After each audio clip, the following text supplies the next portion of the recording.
I'm live? I'm alive. Okay, guys, good morning. Good morning, everyone. Good morning to everyone watching What Would You Do session number 9 today with Prosto department, of course, all the team together. So we are very, very happy to welcome. And of course, we start with reminding you guys we have a YouTube channel, so follow us on YouTube, subscribe, and don't forget, please, to push the notifications button and follow us. We have a lot of content, not only Prosto, but of course implantology, digital dentistry, and orthodontics, and many, many more to come. So today we have started and shared a case that is a special case for us because a patient that came as it was an emergency appointment. The patient was treated by us in 2016, so a few years back. She came for because she had a fracture and dissemination of the Maryland bridge between the 44 and 46. No medical history that were important in that moment, but as well with controlled periodisease. I have to say that this is an interesting case because we have 2 moments of treatment. The patient had in 2016 a moment with a health issue, an oncological health issue, so we had to address the patient in one way, and then we will share with you the way we treated the patient after 7 years, or yes, 7 years after this. So we had 4 options. The first option would be to do a new Maryland bridge and together, or another option, a bridge between 44 and 46. And then 3 options with implant, an implant crowns 44, 46, an implant on 45 with overlays in 44, 46, and finally an implant 45 composites injection technique 44, 46. And this is a case that we nurture quite a lot because this is why we brought, because it brought a lot of discussion. We have this votes and this percentage of people that would go clearly for ceramic overlay, a few with the other options, and this gets us into how do we approach the case, what we are worried about the case, and what is our scientific support to address this case. So this is our team. This is an important moment today, and I would like to acknowledge today that the Prosto department has a new member. A round of applause to Berta Braga, photoshopped in this photograph. So we wouldn't be anyone without a team, okay? And so I think this is, again, a great moment for all of us. Welcome, Berta, to the team. And so let's start. So at that moment, as I was saying, the big question is why? Why does this guy addresses this case with a Maryland bridge? Well, the first issue was the patient didn't want a removable solution. The patient didn't want an invasive solution after the loss of this tooth. And at that moment, she was actively in a chemotherapy treatment and was, well, she really didn't know if she was quite worried at that moment. It was September 2016. And so as she understood limitations and what would be her care regarding this situation, we decided, okay, everyone's informed, so let's do this and let's go with the treatment and choose this one. And why this one? Well, we used Emax lithium disilicate pressed, okay? The pressed ceramic is really, really used, and it has been one clear option of big round of cases that we have here. And if we go for some articles, as this one from the Munich University and Hospital led by Anja Lieberman, or Marco Gresni's article regarding the fracture strength. What we have is that the lithium disilicate is 2 to 3 times higher in mechanical properties when we compare with lucid ceramics, so glass ceramics, high flexural strength and fracture toughness, and this comes from this article here.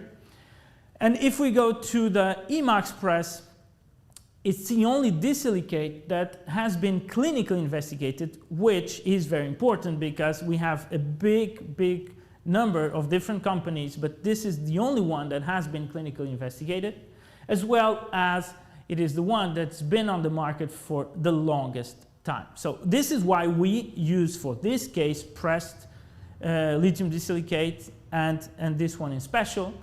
But the big discussion that comes here and starts is, why have we chosen this one if the indication is maximum 3 unit premolar bridges? Of course, we had one bridge here, one second premolar to restore, but we would be at the level of the molar when it comes to the abutment area. So let's go through the evaluation. What has led us to this situation and this decision was, again, the minimally invasive approach, but how we read and developed and designed the connector. This is very important because not only the height of the connector is important, as well as the width of the connector. And as you can see, we are when it comes to the width, we are over 6 millimeters of width, and when it comes to the height, we are 5 millimeters. So we would say that both connectors are sufficiently strong and really blocked and connected here to handle the load and the mechanical needs of this case. And of course, we need to assume it was true, because from 2016 until 2023, it was in function. So I think that was one good option for that specific case and for the beginning of the treatment. But then comes this situation in which we have a breakage, and of course then we took out the other areas and the other wings of the Maryland Bridge so that we could have a proper scanner of the dental areas that would be set to have any other option of restoration. So as you can see here from the CBCT, we have enough bone, and of course in a perio-controlled patient, because of course since 2016 she came from a very unstable situation periodontally to a very controlled due to the action of our oral hygienist, this case Rui Silva, which we address a big compliment for the work that he has done here, and the stability that he has achieved here. But what we mean here is that we were in conditions, discussing this with Andre, to treat this patient. And in periodontal compromise or periodontal patients, one of the options that would be, and Andre, please correct me if I'm wrong, but one of the options that would be a good option would be to use either a tissue level implant or a ceramic implant in this area. And what was the decision here? Because we wanted the biological space to be given by the implant, was a TLX, a tissue level implant that worked pretty well and stably. But what brings us here is prosto. And when we look at this case, we have to look, of course, to the first options. Would we be available to work on invasive options? Well, the solution, of course, for the Maryland was good for the 7 years, but then became unstable. It was not sufficiently correct for that moment, maybe for other reasons, but we had to go for another solution. The bridge would be too invasive for the both teeth, and the patient is controlled, so we can get to implantology and we can address the case with the team. How minimally invasive would you be? How much do you want to be minimally invasive? I think we need to go from as minimal possible to have other options further down the road. So let's evaluate the case. we have here the tooth structure that is left, okay, in the molar and the premolar, okay. So we have a lack of structure that was the one where the Maryland was seated. And this was one of the first observations that we had to do. We had a lot of structure. Now, let's decide if the structure is enough for the mechanical loading. That's the second thing that we need to observe, is how will this case biomechanically act throughout time. And if we take the ExoCAD file and we just turn around, or any STL, what we know is that the area where we will have the material is an area that in fact will not be loaded, because the load is distally positioned in the molar, okay? As well as we can see in the premolar, the cusp is not in high load with the canine. So mechanically, we could drive this solution to a less invasive approach.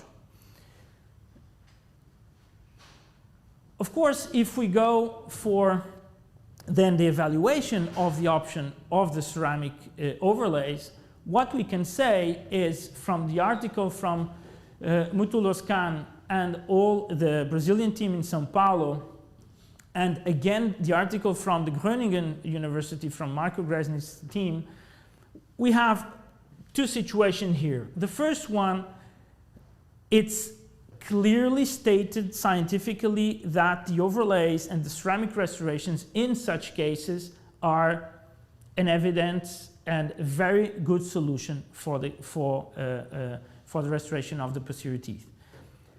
But at the same time, if they compare in the preparation design, but as well the material, the use of composite or ceramic, what they have concluded is the minimal invasive approach regarding preparation design used in conjunction with direct composite material is very favorable. So this means that either one option or the other by these articles would be very, very interesting to use. So again, what have we done? We are not placing implants, as we stated a lot as a team. We are rehabilitating areas. And of course, what have we done? We wanted to place an implant. So we designed the perfect position for the crown, and then, of course, recontoured and designed the areas that had to be rehabilitated in the neighboring teeth. And as you can see here, we have very, very thin layer. And that's another thing that we have to address. Because if we want to do an overlay in a case like this one, we would have to take much more structure so that we could have a ceramic overlay with sufficient thickness to have, of course, the mechanical stability throughout the years. And we didn't want that because we had to destroy a lot of tooth structure to get that, knowing that biomechanically and regarding the occlusion, we didn't need that. So what we did was we just printed the model and we placed the implant. The implant was prosthetically driven, and by this, we could immediately get a result to the patient, meaning that the implant is placed and immediately with an injection technique at the same moment, we can restore the area, inject the composite. We have a lot of articles that are mostly case reports, because this is a technique that uses composite, which is long time investigated, and a lot of research about that. And this one is an interesting one from the Athens University, because it is evaluating the accuracy of this technique. And what they say, which is interesting, is that the use of 1 or 2 matrices with injection of flowable composite is very accurate, whereas if we use preheated composite, it can be inaccurate as a technique. And the reason why is because this preheated composite is very sensitive technically, and so you can have a lot of air bubbles in the middle, whereas you can control much better with injection technique with flow. So what we did, of course, then we finished the case with, and this is a very interesting case, because the TLX implant, we don't need to wait the healing of the tissues, and so we can immediately, if we want, deliver the final crown if we have a mechanical stability and balance as we have in this case, which is a molar in the back and a premolar in the front, so quite good biomechanical stability. So what we did was we injected, we finished the case. This is the final scanning of the case.